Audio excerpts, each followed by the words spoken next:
Donc, cher Alain, comme me revient l'honneur, la joie et de vous présenter, je vais commencer par dire que vous êtes un philosophe platonicien dans une époque anti-platonicienne, que vous êtes un militant politique, que vous avez notamment toujours œuvré aux côtés des ouvriers immigrés sans papier, que vous êtes un philosophe, que votre philosophie est un système, qu'à ce titre on pourrait entrer dans votre œuvre qui est très, très, très vaste, par n'importe quel bout, par n'importe quel livre, c'est ce que je pense. En même temps, elle a un axe principal, un axe central, qui est formé par votre trilogie, donc L'être et l'événement, que vous avez publié en 1988, Logique des mondes, en 2006, je crois, et L'immanence des vérités, sur lequel vous travaillez actuellement, et qui est le sujet de votre séminaire depuis 2 ans maintenant, puisque vous enseignez aussi à l'École nationale supérieure. Donc, L'être et l'événement, vous y déployez une triade qui est l'être, la vérité, et rappelez-moi, dans mon improvisation. La vérité et le sujet. Voilà, et le sujet, parce qu'effectivement, vous êtes aussi un philosophe comme Sartre qui ne voulait pas vous débarrasser du sujet, mais on le verra, pour vous, le sujet est toujours le sujet d'une vérité. Donc, L'être et l'événement commence par un axiome qui est « il n'y a que des corps et des langages ». Sinon qu'il y a des vérités, et ce sinon est très important puisque ce sinon est ce qui vous a permis de développer votre concept de l'événement, c'est-à-dire c'est ce qui fait exception, et l'important pour vous ce n'est pas ce qui est mais ce qui arrive. Ensuite, l'immanence des vérités, vous êtes un immanentiste, je pense que ce serait important d'en parler parce que ça aussi ce sont des mots qui aujourd'hui, comme le mot vérité, le mot immanence, et ça rejoindra aussi Quentin Meillassoux, nous le verrons tout à l'heure. Et en fait, cette problématique est extrêmement importante parce qu'on verra que chez vous, enfin on le verra au fur et à mesure des rencontres, pas ce soir, parce que ce soir nous allons principalement parler de théâtre et de poésie, que vous êtes aussi un passionné de mathématiques, que vous avez lu les grands mathématiciens, Cantor, Gödel, et vous avez chez eux tiré aussi beaucoup d'enseignements pour votre propre philosophie, sur la théorie de l'ensemble vide, sur la multiplicité. Chez vous, l'ontologie, il y a la mathématique à remplacer l'ontologie, ce qui était un geste très très fort, je pense, dans la philosophie. Et il y a de sujets pour vous que si on est le sujet d'une procédure de vérité, d'un processus de vérité, vous définissez 4 grandes procédures. Le poème, qui est la quintessence de l'art, le mathème pour la science, la politique, mais la politique inventée, c'est-à-dire une politique qui ne peut se faire qu'en prenant distance avec l'État, dites-vous, et l'amour. Alors si on prend par exemple l'amour, l'événement serait la rencontre amoureuse et ensuite s'inscrirait un long processus d'enquête, de vérification, de mise à l'épreuve que vous appelez la fidélité à l'événement. Oui, oui. C'était pour une présentation. Donc je vais me permettre de revenir maintenant au théâtre parce qu'il se trouve que non seulement votre œuvre est complexe et très vaste, mais vous-même, vous êtes aussi, vous explorez toutes sortes de champs. Et j'ai trouvé très intéressante une réponse que vous aviez faite à Jacques Henrique, je crois, dans un entretien que vous aviez donné en 1992. J'ai un petit souci avec le micro parce qu'il est un peu haut pour moi. Voilà. Donc si je veux bien je le trouve très éclairant parce que Jacques Henrique vous demandait...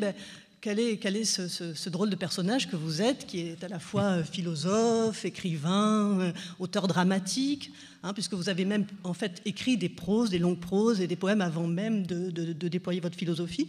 Et vous avez répondu quelle drôle d'époque nous conduit à nous poser ce genre de questions. Et voilà comment vous y avez répondu.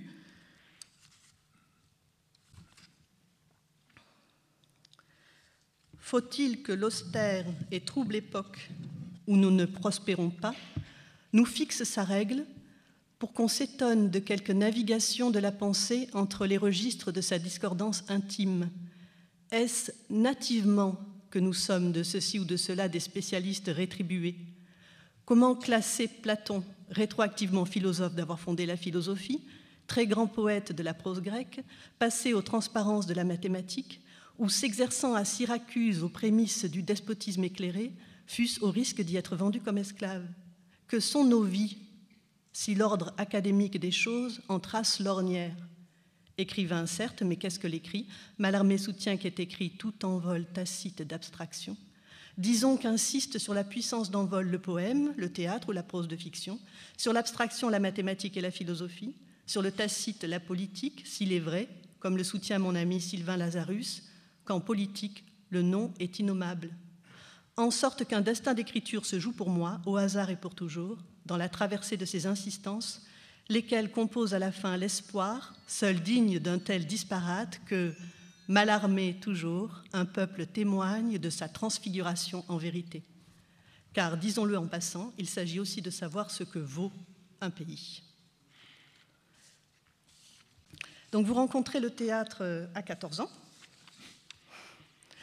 Vous assistez à un spectacle au Faubourg de Scapin avec Daniel Sorano dans le rôle titre. Vous-même, vous jouez ensuite au lycée Bellevue le rôle de Scapin. Ensuite, vous découvrez Jean Vilar au TNP. Vous dites que vous vous souviendrez toujours de Jean Vilar jouant Don Juan. Et vous écrivez d'ailleurs vous-même des textes qui sont des reprises de textes anciens. Vous écrivez Ahmed le Subtil, qui est inspiré des Faubourgs de Scapin. Et là, si vous le permettez, j'aimerais, ce sera peut-être pas une question, mais en tout cas une première approche, j'aimerais qu'on s'arrête sur cette idée de Ahmed, parce que c'est à propos de Ahmed que vous dites que là, vos préoccupations politiques rejoignent vos préoccupations théâtrales, parce que vous dites qu'un des enjeux du théâtre contemporain, c'est de trouver le dispositif, le jeu formel qui permette de mettre au centre la question de l'étranger. Et que cette question de l'étranger, pour vous, est fondamentale. Vous avez fait de votre Ahmed non pas une victime, non pas un sujet compassionnel, mais au contraire un personnage de maîtrise, avec parfois même de l'excès de maîtrise, ce qui déclenche le rire et parfois l'angoisse. Et est-ce qu'on pourrait s'arrêter sur cette question du nouage, justement, chez vous, du théâtral, des enjeux contemporains de la pensée, du politique et de Ahmed? Oui, je crois qu'on peut partir du théâtre lui-même, parce que c'est une grande tradition de la comédie depuis ses origines, que de transformer le personnage qui est socialement le plus bas placé en héros de théâtre. Et c'est une invention très ancienne, puisque dans les comédies antiques, Aristophane ou Plaute, le meneur de l'intrigue est très souvent un esclave.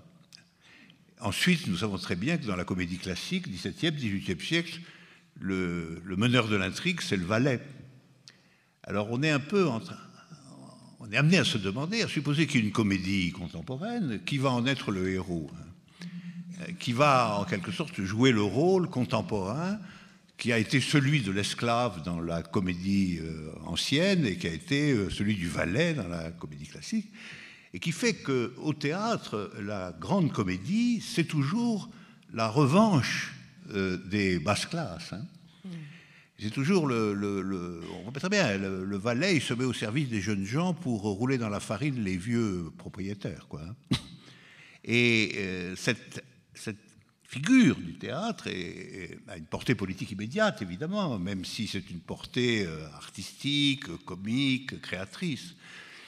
Alors, j'ai un peu expérimenté, j'ai décidé de faire jouer le même rôle à l'ouvrier de provenance étrangère, appelons-le comme ça, celui qui est communément appelé l'immigré.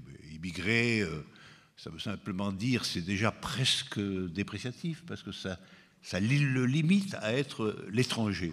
En réalité, il s'agit de gens d'ici, de travailleurs, d'ouvriers qui sont de provenance étrangère.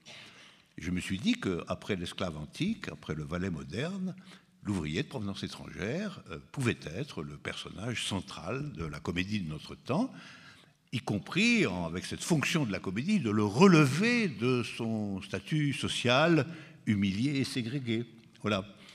Et donc, à ce moment-là, on en fait aussi le maître des intrigues, comme il était dans la comédie antique et dans la comédie classique. Voilà.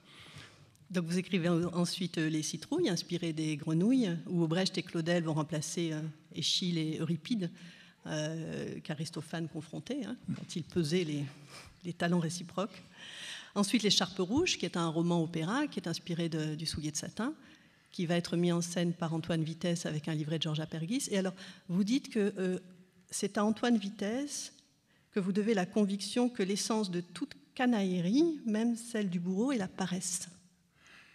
Oui, ça c'est une remarque d'Antoine Vitesse qui m'avait beaucoup frappé. Il avait dit, mais finalement, il n'y a qu'un seul vice, c'est la paresse. Et il pensait que les autres vices, la cruauté, le mensonge, la corruption, que tout cela, finalement, vient de ce qu'on a un rapport aussi méfiant et distancé que possible au travail. Voilà. Et qu'on a l'idée que la vraie vie, c'est celle qui comporte le moins de travail possible. Que si on peut court-circuiter le travail, hein, par des intrigues diverses, eh bien c'est ça l'idéal de la vie. L'idéal de la vie serait de pouvoir jouir sans travailler, ou en travaillant le moins possible. Et ça, il y voyait, ben c'est la corruption, ça, c'est la corruption, et on sait très bien qu'en effet, la corruption joue dans toutes les sociétés successives un rôle absolument fondamental. Après tout, toute classe dominante est à sa manière une classe corrompue, puisqu'elle vit sur le dos des autres. Mais j'avais trouvé intéressant de dire que la vérité de la corruption, en fin de compte, c'est cette forme particulière de paresse qui est de penser que le monde n'est pas ce que par notre labeur, notre pensée, notre intelligence et notre création nous devons transformer, et toute transformation est un labeur, un travail, mais que le monde est ce dont nous devons jouir le plus possible. Et jouir le plus possible, si possible précisément, en se distançant des durs labeurs de la transformation. Voilà. C'est pourquoi, au fond, pour le dire en gros, pour Vitesse, tout salaud est un paresseux. Voilà. Et ça, c'est assez éclairant, finalement, je trouve. C'est assez éclairant. C'est plus éclairant que de dire tout salaud est un pervers, par exemple, ou des choses comme ça. Parce que ça croise l'organisation sociale. L'organisation sociale où il y a toujours eu, au fond, une minorité de gens qui, en effet, étaient à la fin des fins dispensés, à proprement parler, du travail au sens véritable du terme, par l'organisation sociale elle-même. Alors aujourd'hui, on sait très bien que les dirigeants d'entreprise, les grands personnages des médias, etc., prétendent travailler beaucoup. Hein. Enfin, ils touchent beaucoup aussi. Et je ne suis pas sûr qu'ils prennent travail au même sens que celui que nous lui donnons ici. Ils travaillent, mais dans un travail qui est constamment l'œil fixé sur la rentrée, le profit. C'est pas un travail égalitaire, c'est pas un travail comme celui des gens qu'ils commandent. C'est une autre chose. Et donc, on a inventé dans le monde moderne ce qu'on pourrait appeler la paresse travailleuse, quelque chose comme ça. Donc vous participez ensuite activement à la création de vos pièces, donc par Antoine Vitesse et par Christian Schiaretti. Et vous avez un choc, dites-vous, dans Éloge du théâtre, quand vous découvrez la compagnie La Levantina. Et vous dites que donc, qui a été dirigée par Marie-Josée Malice, hein, qui a pris maintenant la direction de la commune, du théâtre de la commune à Aubervilliers, auquel vous êtes associé. Et vous dites que vous avez à ce moment-là, oui, un choc parce que vous découvrez quelle est la vraie destination des pièces de Pirandello, c'est-à-dire faire à chaque spectateur une confidence intime, porteuse d'une injonction sévère. Oui, ça, je crois que le théâtre, ne doit pas être réduit à son côté public. Bien sûr, c'est très important, il n'y a pas de théâtre sans un public. Mais en réalité, au théâtre, il y a la méditation singulière de chacun à l'intérieur du public, comme si la représentation lui était adressée, à lui personnellement, en même temps qu'elle est adressée à tout le monde. Parce qu'elle est adressée à tout le monde, elle lui est adressée aussi à lui personnellement.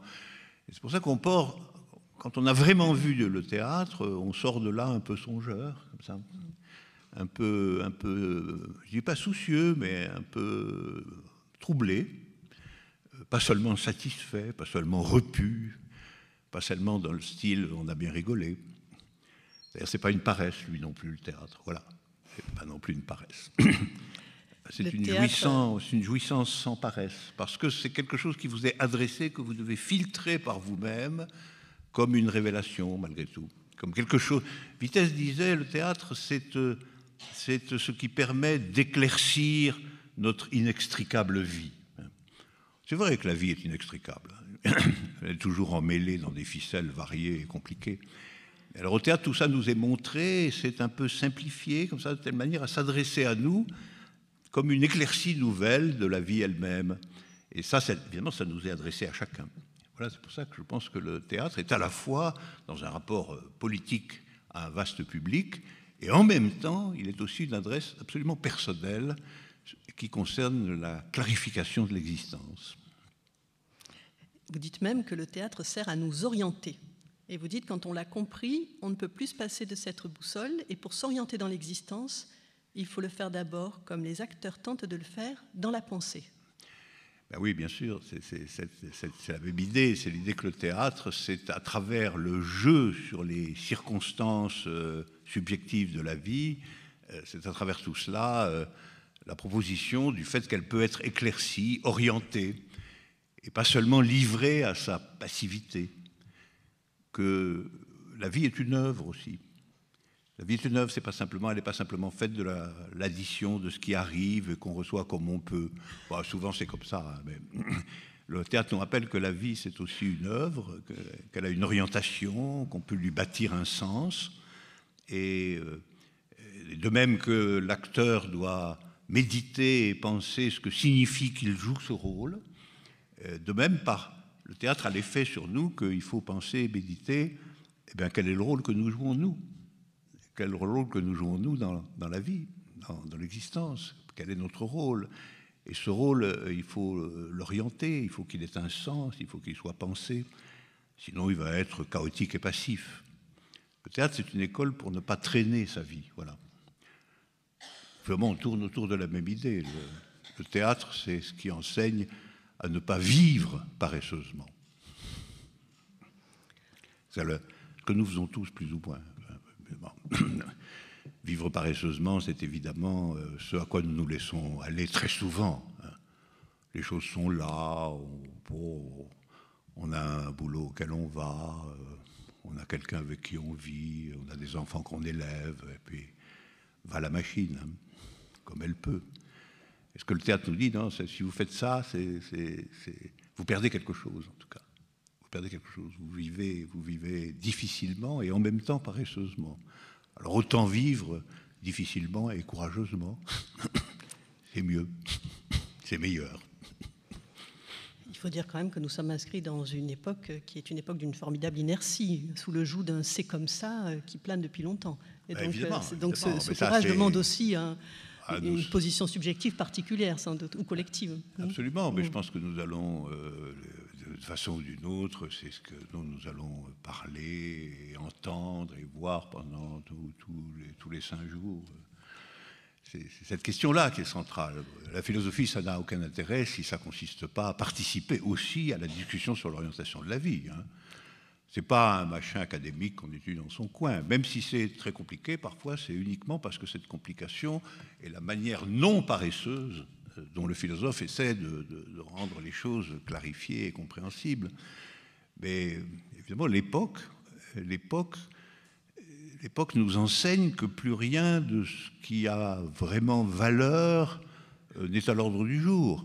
Puisque l'époque, au fond, c'est une époque dans laquelle l'économie commande tout. Alors, ça veut dire quoi que l'économie commande tout? Ça ne veut pas simplement dire qu'on va nous expliquer tous les jours que les réalités économiques sont telles qu'on ne peut rien faire. Qui est une des spécialités de nos gouvernements. Une des spécialités de nos gouvernements, c'est d'expliquer pourquoi ils ne peuvent rien faire de bien, quoi.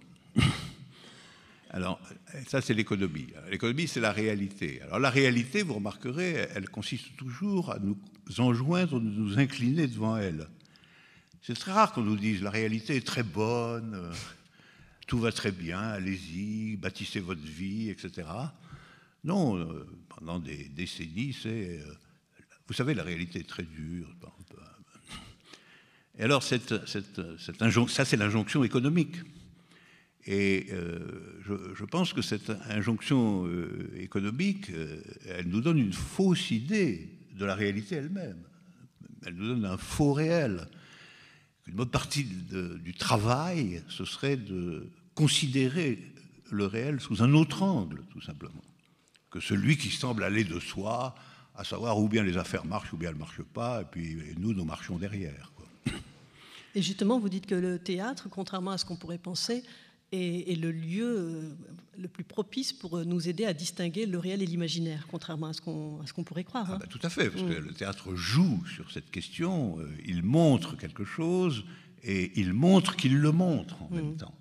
C'est ça la magie du théâtre. Et alors vous dites qu'aujourd'hui, le théâtre est attaqué à la fois sur sa gauche et sur sa droite. Alors sur sa droite, par le divertissement, dites-vous. Hein, vous dites comme Hegel que le comique est l'art supérieur, enfin, est la forme supérieure de théâtre, mais que ce n'est pas le divertissement qui vient, pour les latinistes, du divertere, se détourner d'eux, mais qu'il y a un rire, en fait, du divertissement qui est un rire complice, un rire qui nous dit que finalement, on peut bien s'arranger avec ce qui est là. Hein, et puis, il y a un rire, au contraire... que moi je dirais subversif, mais ce n'est pas du tout le mot que vous employez. Alors est-ce que vous pourriez nous dire quel est cet autre rire qui au contraire nous dit il y a là un réel et je vais vous en montrer peut-être la pornographie, l'horreur ou la... Oui, ou la coulisse tout simplement, l'arrière-plan, le réel. Il y a un rire qui est un rire un peu de la comédie facile, hein, du vaudeville, des choses comme ça. Du comique de cabaret. On rit bien, quoi. Même moi, je ris de ça. Hein. Mais c'est un rire qui est en réalité bâti sur une complicité avec le monde comme il est. C'est un rire qui nous fait rire de ce que nous savons que le monde est, sans du tout nous appeler à une transformation quelconque. On va rire d'être dans ce monde-là. Alors, on va rire du fait qu'il y a des escrocs, des cocus, enfin tout ça, quoi. Mais ça, c'est un rire paresseux. Aujourd'hui, oui, je suis vraiment pour le travail. C'est un rire paresseux. Et on est souvent paresseux, on ne peut pas toujours être sur la brèche. Hein. Entendez-moi bien, je ne suis pas en train de vous prêcher une austérité morbide. Mais c'est un rire paresseux. Puis il y a un autre rire qui est tout à fait différent, parce que c'est un rire qui, au contraire, se décale par rapport au monde tel qu'il est, pour le montrer en quelque sorte par en dessous, ou à l'envers, ou dans une espèce de miroir. Et là, c'est la grande comédie. Et il est tout de même très frappant que justement, dans la basse comédie, les personnages sont des personnages du monde dominant, ce sont des adultères bourgeois, des choses comme ça, alors que dans la vraie comédie, le héros, en fin de compte, n'est pas du tout le même. Le héros, c'est, une fois de plus, c'est l'esclave, c'est le valet, c'est l'ouvrier venu d'ailleurs. Et ce changement indique qu'au théâtre, dans cette dimension-là, on apprend en réalité à se méfier du monde comme il est, et non pas simplement à rire grassement de ses défauts. Et alors, vous dites, je ne vois aucune raison d'appeler populaire ce qui attire les foules. Ben oui, parce que ce qui est populaire, c'est ce qui pourrait faire en sorte que le peuple se constitue comme sujet. Voilà. Et ça, que le peuple se constitue comme sujet, qui est une grande affaire de la politique, sa difficulté principale, ça n'a rien à voir avec le fait que les gens se pressent en nombre devant quelque chose. Que les gens peuvent se presser en nombre devant quelque chose de façon... pour une satisfaction passive, voilà. Pour une marchandise qu'ils désirent tous. Parce que, disons les choses comme elles est, notre monde, c'est le monde marchand. Donc le spectacle, c'est celui toujours d'une marchandise, sous une forme ou sous une autre. Alors, le rassemblement devant la marchandise, la stupéfaction devant la marchandise, l'adoration d'une marchandise particulière, même si c'est une marchandise du spectacle, ça n'est pas populaire à proprement parler, à mon sens. C'est massif, mais ce n'est pas populaire. Ce qui doit être appelé populaire, c'est ce qui constitue le peuple en sujet. Voilà pourquoi je n'aime pas qu'on appelle populaire cela, simplement le rassemblement. J'aime pas non plus l'utilisation du mot populisme, par exemple. Très employé, par exemple, à l'égard du Front National, populisme. Mais c'est une ambiguïté, parce que dans ce type de logique d'extrême droite, l'appel au peuple et l'appel en réalité à sa passivité réactive, c'est-à-dire au fait que sa souffrance propre ou sa difficulté est transformée en revendication amère contre un bouc émissaire désigné, ou autour de fétiches barbares, comme la nation, la race, etc. Donc c'est pas non plus, c'est pas populaire non plus, donc pourquoi parler de populisme? C'est créer une ambiguïté. Créer une ambiguïté. Je pense qu'il faut garder l'adjectif populaire pour le réserver à ce qui est populaire, au sens où ça amorce, ça porte trace, ça montre une certaine capacité populaire, collective, à se constituer dans l'histoire comme un sujet. Donc populaire, oui, fralibe, voilà. Mais pas le fait que des tas de gens se rassemblent devant une cochonnerie sympathique. Mais vous dites que ce critère de la foule, de ce qui attire les foules, est encore plus faible quand il s'agit de décider des orientations collectives. Or, on voit bien qu'effectivement, ce critère est dominant dans la pensée aujourd'hui. Et vous êtes plutôt pour un théâtre militant qui tenterait de rallier en fait la masse des gens à ce que vous appelez le théâtre réel, c'est-à-dire un théâtre qui concerne n'importe qui, comme disait le poète Mandelstam. Convaincre les gens qu'en fait, le théâtre est destiné à chacun d'eux, à chacun de nous. Oui, non, c'est absolument, ça retrouve une idée de tout à l'heure, c'est-à-dire que le théâtre, il est populaire en ce sens-là, il est populaire au sens où il s'adresse à chacun dans une dimension qui est de rompre avec cette paresse native qui est finalement de se résigner devant l'état du monde. Donc s'il y a une vertu qui est nécessaire aujourd'hui et qui est difficile, c'est le courage, ça j'en suis persuadé.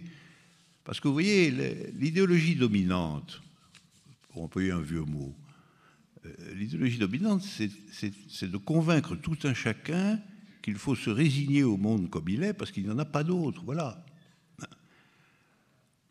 Le monde que nous connaissons, il a une propriété particulière, c'est qu'on ne vous demande pas vraiment d'être pour lui. Du temps de la monarchie, par exemple, on vous demandait d'être pour le roi. Puis si vous aviez le malheur de dire que vous étiez contre le roi, vous le sentiez passer. Donc il fallait une adhésion. Le monde capitaliste ne vous demande pas vraiment d'adhérer à son être. On vous demande simplement d'être convaincu qu'il n'y en a aucun autre, que c'est ça, la réalité. Voilà. Et donc c'est une idéologie de résignation, et pas une idéologie d'admiration. On voit bien d'ailleurs que, au fond, nos dirigeants politiques actuels, personne ne les admire, soit dit entre nous. Donc, on n'est pas obligé de faire une courbette devant le roi. Donc, personne ne les admire, mais c'est aussi parce que ça n'est pas demandé. On n'a pas besoin de les admirer. On peut même les critiquer à longueur de page, ça ne gêne personne. Si c'est pas celui-là, on en mettra un autre, de toute façon. Ou même on ira rechercher un vieux, encore plus usé, si je puis dire. Donc c'est un spectacle monotone, un mauvais théâtre, parce que d'une certaine façon, il n'en appelle pas du tout, pas même au courage de la négation. C'est pour ça que c'est un régime politique particulièrement installé, car d'une certaine manière, la critique ne le gêne pas. La critique ne le gêne pas, si elle est sur le fond de, grosso modo, même si vous critiquez tout, vous n'avez pas vraiment d'autre idée sur comment ça doit marcher. Et c'est la seule chose qu'on vous demande. Et c'est pour ça que le courage, aujourd'hui, c'est la vertu qui consiste à se séparer, en tout cas, de cette résignation. En tout cas, de cette résignation qui consiste à dire oui, c'est vraiment pas formidable, mais le reste est pire. C'est Churchill qui a dit ça le premier. La démocratie, ça vaut pas cher, mais c'est mieux que le reste. Alors c'est ça qu'on vous demande. Et moi, je me refuse à considérer que le monde tel qu'il est aujourd'hui, il est mieux que je ne sais pas quel reste, d'ailleurs, puisqu'il y a de moins en moins de reste, puisqu'il conquiert le monde entier, il y a de moins en moins de reste. Donc, il est mieux que rien du tout. Il n'est pas bien, c'est tout. Et ça nous enjoint de trouver autre chose. Mais ça, c'est certainement difficile, compliqué, il y a eu des expériences négatives, etc., mais on ne va pas...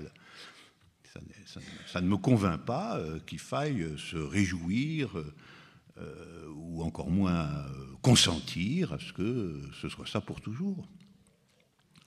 Alors pour conclure sur cette question du divertissement, puisque vous parliez de cette époque qui est la nôtre, dans laquelle il semblerait que tout se vaille et que tout est interchangeable, vous dites, vous, au contraire, qu'il faut distinguer, qu'il est urgent de distinguer le domaine du divertissement du domaine de l'art, parce qu'en art, ce dont il s'agit, c'est l'invention de formes neuves, adéquates à une distance prise avec ce qui domine. Et alors justement, on se tourne du coup sur la gauche, et là vous dites qu'à gauche, le théâtre est attaqué par une autre logique, il est menacé en fait par l'idée que finalement le théâtre n'existe plus, c'est-à-dire que là on retombe un peu sur le motif de la finitude dont vous dites depuis très longtemps qu'il faudrait en finir, vous vous en débarrassez d'ailleurs, puisque vous vous intéressez aujourd'hui à l'infini, vous dites qu'on nous rebat les oreilles avec cette finitude alors qu'elle est un piège. Et finalement, donc, le théâtre contemporain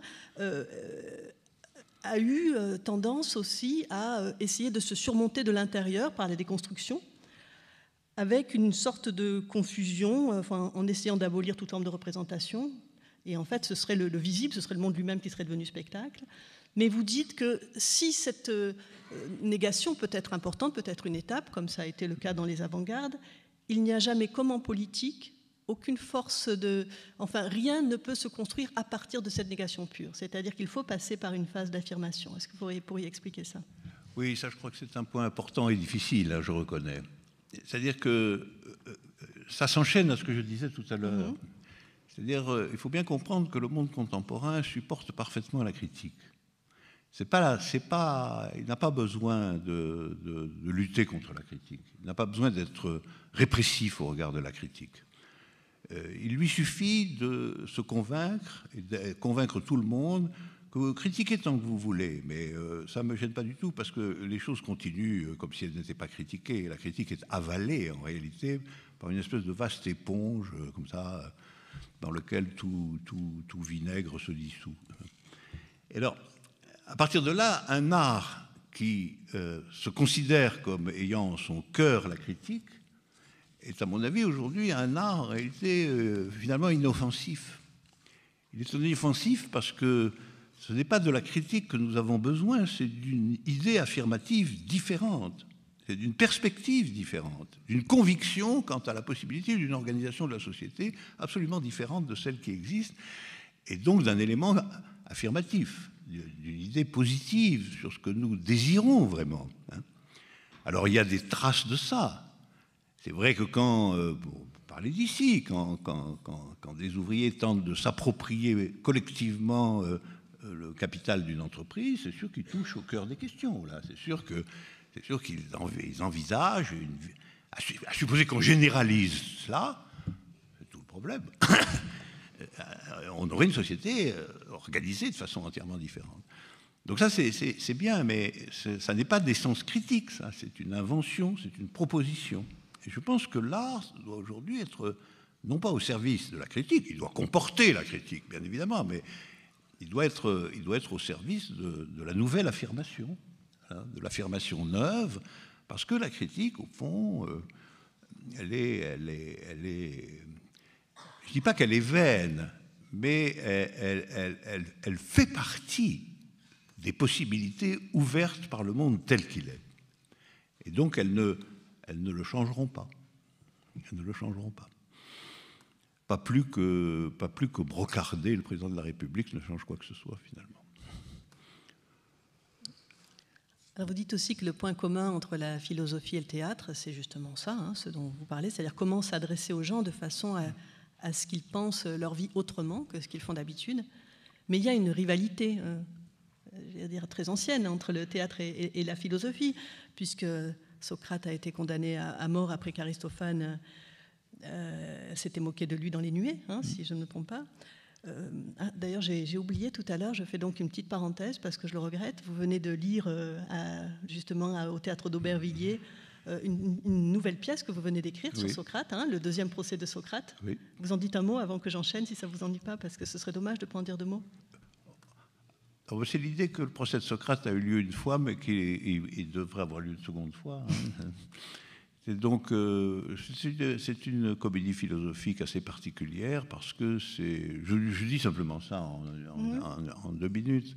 La fiction est la suivante, c'est que finalement, en réalité, bien qu'il ne l'ait pas dit à ses disciples, Socrate a fait appel de son procès. Donc le procès a été transmis à une cour d'appel et pour des raisons historiques diverses, cet appel n'a jamais été réellement jugé. Mais le droit athénien, ça c'est moi qui le dis, le droit athénien interdit à un condamné à mort qui fait appel de sa condamnation de mourir avant l'appel, parce que ce serait se moquer de la cour d'appel s'il mourait avant que la cour d'appel soit.